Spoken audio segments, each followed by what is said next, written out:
Welcome, everybody. Today we're working on Unit 11. The topic that we're looking at today is this thing called views, which is an important aspect of database work. To kind of put it in the simplest terms possible, when we create a view in a database, we're basically creating a sort of like a stored query that we can retrieve whenever we wish, that presents information in a way that's convenient for us to like do whatever task it is that we're doing. It might be like a monthly report on sales or employee earning figures or something weird like that, but something that is a repeatable thing.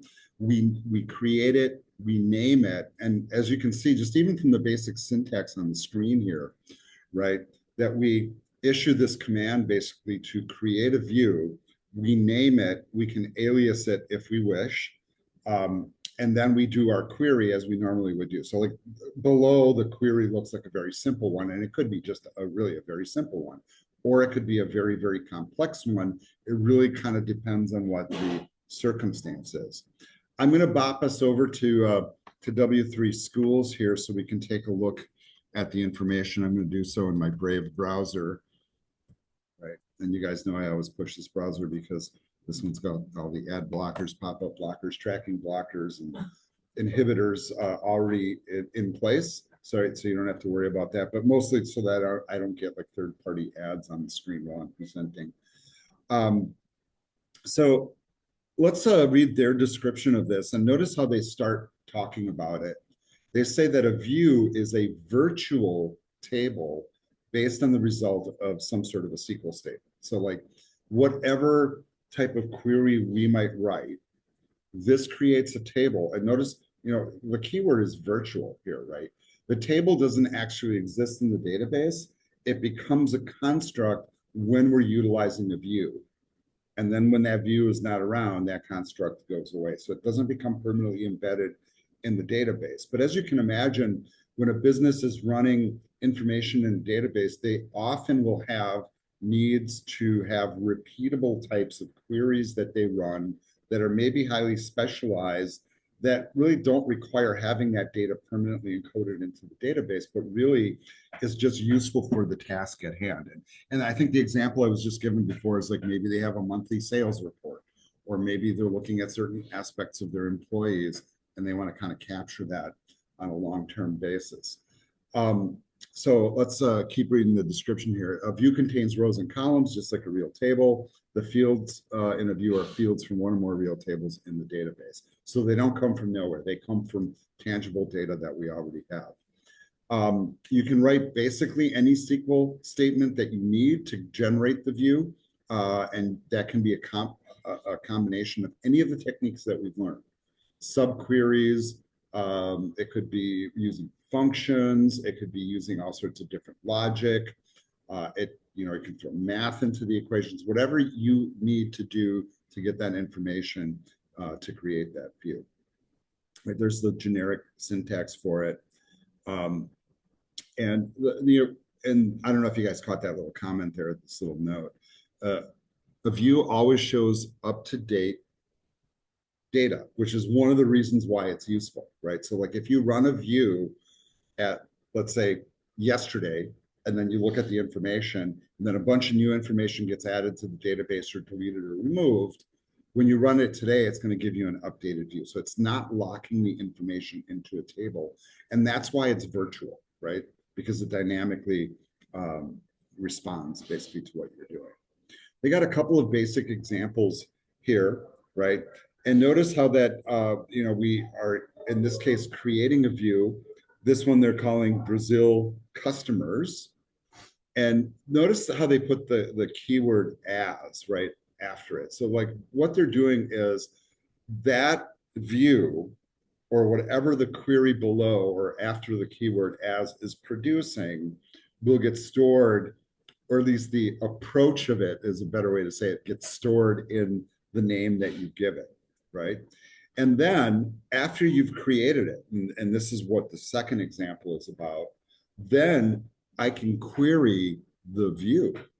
This is kind of an interesting thought about this. So I can take a complicated query where I'm maybe pulling data from multiple tables that are all linked together under certain criteria with certain math, limitations on it. And then after I have that view, I can then run queries upon that conglomerated information. Now, if you guys think back to last week, or was it the week before we were doing the create table stuff, how you can actually run a query and then store the results as a table. A view is kind of the same thing, but we're not storing it, right? So that's kind of the thing. It does become named, and then it does become part of the schema of the database that you'll see in that left sidebar when we're in MySQL Workbench. Here's an example where they're actually doing a little bit more work inside the query. So look at that where clause, where they're actually selecting a price that's higher than the average price from the products table. So we're only looking at certain products. And then notice how they're naming the view, right? You notice how they're naming it in a verbose fashion that matches what the query is doing. So when I look at it later, it's like, okay, show me all the products that are above average price, or show me the 10 most expensive products, or whatever criteria that you put in there can travel with that view. I'm going to say that generally, why do we use a view? And really it is mostly for analytics and reporting. And so this is kind of maybe more interesting to the AI data analytics students than it would be to my web students. But for example, with a web student, our primary task is that we're writing the stuff to the database and pulling it back and throwing it on a web page. We don't really care so much about how the database is operating, right? But an AI data analytics person who might very well be responsible for doing reporting, analytics, visualizations, dashboards, or whatnot, it does become very pertinent because this becomes a tool that you can utilize to do that work and to not have to repeat your work over and over again. Right? You're going to be doing, you have this pre-created mechanism that gives you that. They have a number of different examples here, but the next example is really, if you wrote a view and now you decide, all right, you know what, that was pretty good, but I want to add a piece of information, or I want to change the criteria somewhat. Notice that you can use the command, rather than say create view, you use and this is really weird. I don't know why they don't just have an update view, but it's actually called create or replace, right? So if it's not there, it'll create it. If it is there, it will replace it. It will, in essence, blow it away and then change it to whatever it needs to be. And there are database people that instead of just using create right out of the gate, sometimes they just use this whole phrase, no matter if they're creating or replacing, right? Because then that way they don't have to worry about it, right? And that's very, very typical. Now, typically when you create a view, you're going to create it once, maybe alter it once or twice, but usually you're not going to futz with it a lot in a practical standpoint. Sometimes you create views and then you find reasons that, we don't need that report anymore, or we don't need that view anymore.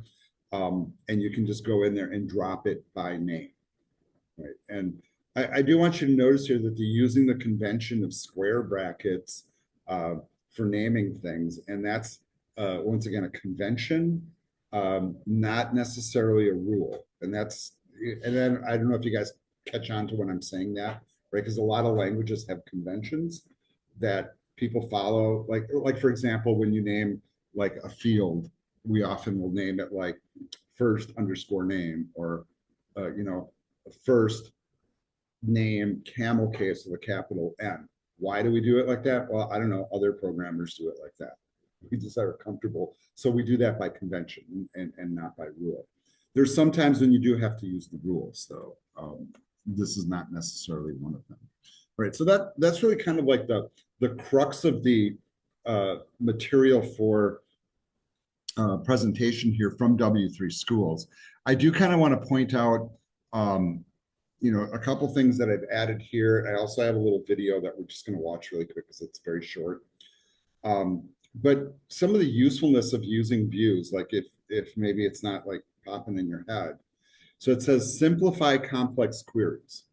So if we have a query that's really complex and it took us a while to write it, I can run or create a view around that query, and then I don't have to run that query again. I just call upon the view and it does the query for me. So it's kind of like a way of storing the query and then pulling it back whenever I need it with one name. Okay, it makes a lot of sense, right? Kind of like if you do the comparison of writing a function in a programming language, like once you figure out the logic of the function, now you just refer to it by name and it just kind of magically does its task. Same thing. This also enhances security because we don't allow necessarily everybody to get into the database to write a query.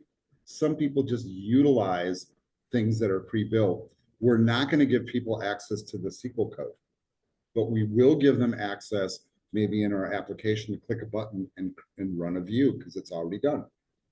We might even give them a chance to add data to that, where they're searching for certain things. So for example, here, where you're searching for certain salary amount or above, we could maybe write an application that would feed that in as a variable and they could change it. But they're not tinkering with the query.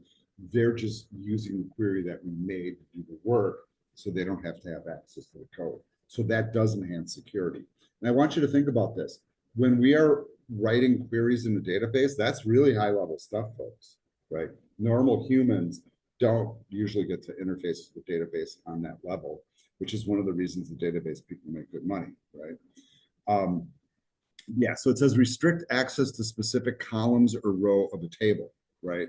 So we're only letting them see, for example, the information we want them to see in the view and not necessarily, now, for example, maybe they don't work in HR and they don't have the right to see your salary. Right? So we could write a view that shows them all your data except your salary. It improves readability. It makes queries more understandable and maintainable, right? And also from the user perspective that might be utilizing a view, you don't have to worry about the query. It just works. Monthly sales report. Let's just run that. Okay, that looks good, right? They don't care about what logic it took to create it. There's also this concept of data abstraction, and this is one that is a little bit of a heady concept in really in IT and programming and coding. And that is basically where you think about information by giving it a name, but not necessarily digging into the details of why it is, right? So, I always use this analogy of like driving a car. Do I need to know the internal workings of an internal combustion engine in order to sit in the car, turn the key, and go? And the answer is clearly no, right? Although the mechanic does, and he gets it on a higher level. And really, most normal people shouldn't tinker with the inside of a motor or, the mechanics of how it all works. But we do want them to use the vehicle and go places. So data abstraction, present data in a consistent format, even if underlying structures change. The user's getting the information. They don't care where it's coming from, how it's engineered, what are the mechanics behind it. It is not necessary. It says views are especially valuable for reporting, analytics, and enforcing access control in database applications. And then if you think about these tasks of reporting and analytics, right? And I say this to especially AI data students, when we are extracting data from a database and we're analyzing it, usually people in our circumstance are people that are transmitting complicated information, usually to management types. So the management can look at that information and go, yeah, I think we should order more widgets next month, or we need to hire more people, that type of thing. Or you might create a chart or a graph out of it just to communicate to management once again, so that they can make higher level decisions, right? Does that mean that we don't want the management getting access to the data or the database? Well, I'm going to say real frankly, yeah, we don't, right? They might have the right to see the information in the database, but if they don't know how to code, we don't want them touching our SQL code and breaking things. You guys have seen how sensitive it is, right? And so this is a view is kind of like this layer, once again, data abstraction layer, where people can think of a concept as, for example, monthly sales figures, and that's a concept that's represented by a view. It has nothing to do with the internal mechanics of it. It's a higher level abstraction. I am going to play this quick. Well, Actually, let's follow these couple links here because I just want to make sure that you guys are aware of these. So if you go to the MySQL tutorial site and see I'm doing this not in the Brave browser and see how many ads come up. All right, so let's go back over to Brave and drop it in here. Shall those ads go away? So there's a selling point for Brave one more time. They have a really good section here talking about views, including this the step-by-step walkthrough tutorial. So they do a traditional query, right? And I'm not going to demonstrate this. You guys can do that on your own, but I just want to kind of talk through it. And the query has this output, right? You can see some of the information that it pulls back.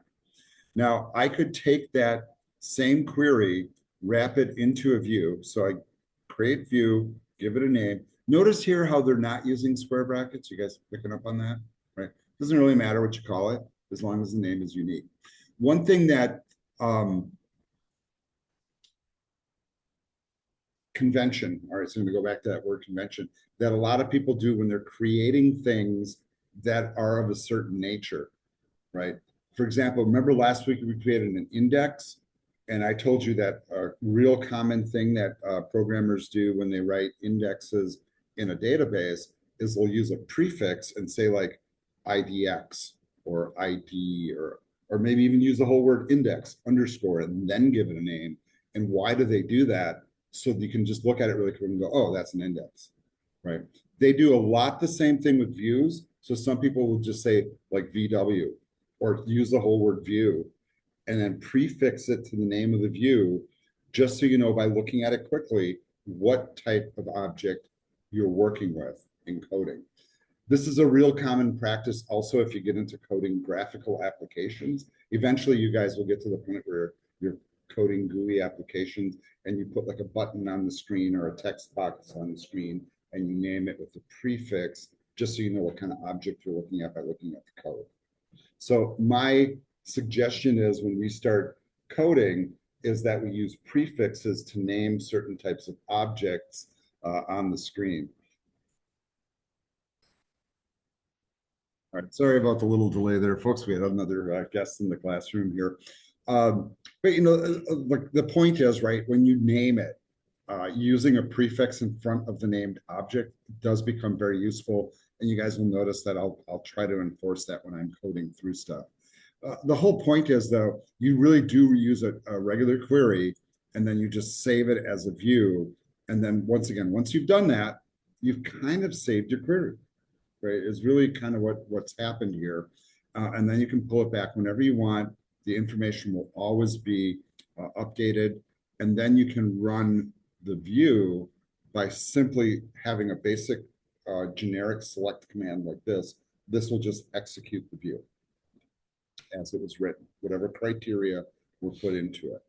Of course, you can actually query the query. If you guys think about that, then it becomes kind of like a subquery, and people do that as well. But if you just want to see the results of the view, here it is. They do kind of get into a little bit of examples here. So if you really want to go through here, go through it. They are giving you some of the advantages of working with this, which is kind of a reiteration of what we just talked about. So if we have a very complex query, this allows you to simplify it into a simple phrase to execute. If you're working, we say business logic, but really we're thinking about the programming logic of writing an application for like an enterprise specific reason. This really helps to kind of keep that stored so I don't have to recreate it. And then if we use the same type of approach in all of our reports and stuff that we're running, creating with these views, we can create kind of like this set of information that is very consistent and easy to operate from a higher level, especially if we're coding applications around it. Add security, which we talked about. It enables backward compatibility. So if you're interfacing with an old database system like Alan was just talking about here, you can actually create a view that can pull in those old data structures and approaches and still utilize it in a modern database system. So I think that those are probably the primary things. If you kind of look at working with views, you'll notice that they have a number of different ways that you can create them. We talked about the create or replace command, but they show a couple different things here that were not being shown on the W3 site. So this is really good auxiliary information to kind of augment your learning there if you choose to dig in and do so.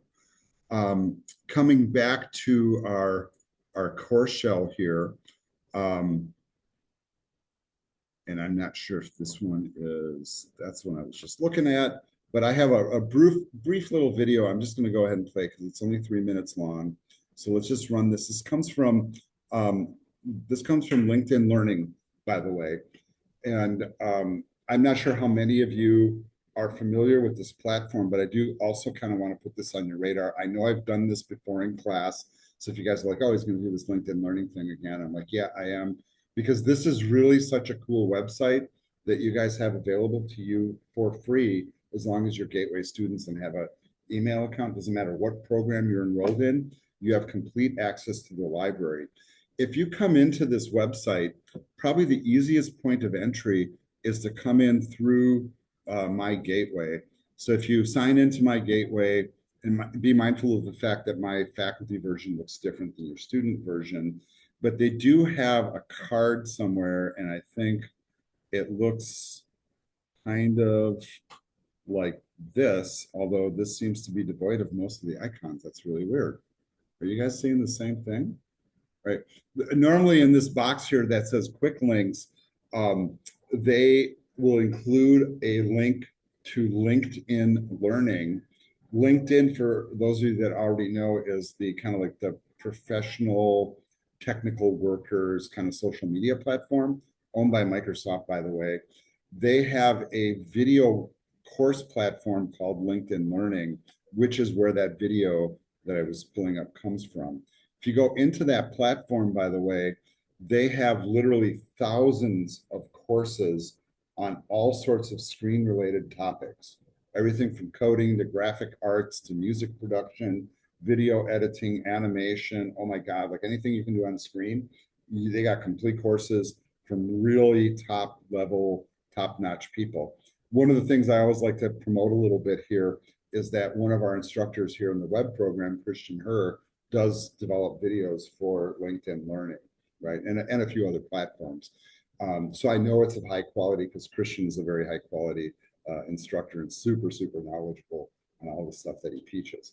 Now, going back to this, right? And let's see if I can get back to that video now that I kind of lost it. There we go.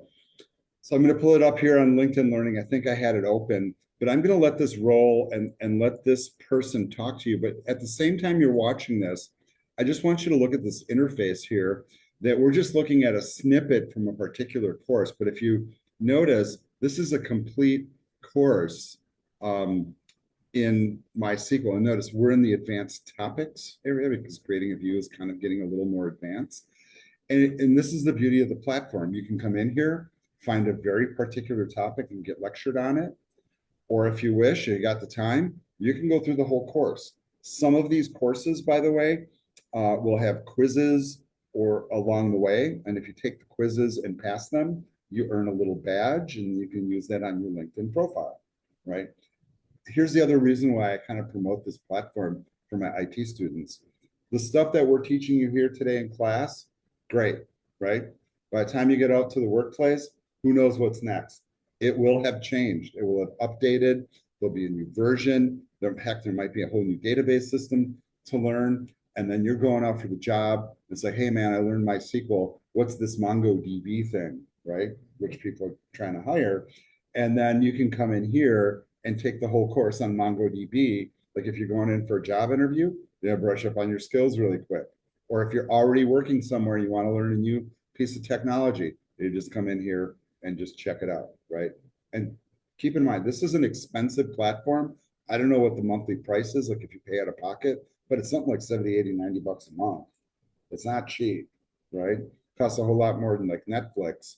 But professionally, if you want to learn skills, these are like vetted, professionally built courses, highly accurate content, and great tools, including everything is fully transcripted. right? So the complete text breakdown, everything they're saying is a link, so I can click to right in that spot in the video. There's often exercise files, examples, there's closed captioning, and my favorite thing, the speed control, right? And this is what I'm going to do here. I'm going to bring up the volume and play this. And then I'll show you what I do when I watch videos on here, is I usually bump up the speed 1 or 2 notches. Why? So I can get through it faster. Right? And you guys should do the same with my videos when I post them on YouTube. So that hour video can be brought down to like 35 minutes if you're crafty enough. In MySQL, you can save a query as a view, and you can use that view as if it were a table. This is very simple and very useful. Here we're using. And by the way, YouTube, when I post this, this is done for educational purposes. I'm not stealing the content from LinkedIn Learning. Demonstrating my students that it's available. Believe it or not, the AI and YouTube will pick that up and not filter. Using the album database again, and I have a simple select here which selects from the track table, and it separates out the minutes and seconds using integer division from the duration column. And when I execute this, you see we get minutes and seconds as if they were separate columns, and they're named M and S. So I'm going to say, this is a useful query. I want to save this query, and I can now save this as a view. I just simply say create view, track view, as, and then the select statement. As simple as that. When I execute this, that view is now saved, and I can say select asterisk from track view as if it were a table, and I get this result with the minutes and seconds separated out, just as I had in my select statement. So my select statement is now saved as a view. Now, because a select is effectively a table, I can use track view anywhere I would otherwise use a table. So I'm going to come out here to our exercise files, and this is the chapter 2 exercise file. I'm going to copy and paste this query here. And you notice I'm using track view as a data source in a join. And so I've got my album table as A, my track view as T, and I'm looking at the album title as album, artist, track number, sequence, title, and minutes and seconds, right? And when I execute this query, it works just as expected. We have each of our albums and all of our tracks, and we have minutes and seconds separated out. Now, just as a little bonus, I have a little trick that I do sometimes with the minutes and seconds to concatenate them and have them display as we would expect minutes and seconds. And that is down here in this other query here. And you notice that I use the concat function to concatenate on the colon and to create the seconds with a leading 0. And when we execute this, you'll notice that some of our tracks, which are shorter, have the leading 0. See if I can find one here. There's one, 24 seconds. And so this is all accomplished with this concat and substring. That's one way to do it. There are other ways to do it as well, but just as a little bonus. And again, we're using our track view there with the separated out minutes and seconds as a data source in the join. So, all right. So, and I think he hits a really good point here. So I think the concept of like taking a query and saving it as a view and then being able to call it back whenever is really powerful. But now you're seeing an example where he's using it as part of a join in another query. So this is another aspect of it, you know, because you have this higher level thing that's concocted. Think of like what he would have to do if he would have to write that join as a subquery. He would have to include the other query inside of this query in order to write that, the bigger query. And so this is one of the higher level abstractions, right? So that complicated whatever he was doing before is encapsulated in that one little phrase. All right, and YouTube, once again, this is not, we're not stealing content from LinkedIn Learning. I'm promoting their platform. All right, so let's call it a lecture, folks. And when we come back, we're going to work on the exercise here, but let's do about a 5-6 minute break and come back at around, let's say like 1:36, 1:37, somewhere around there. All right, so this video ends here.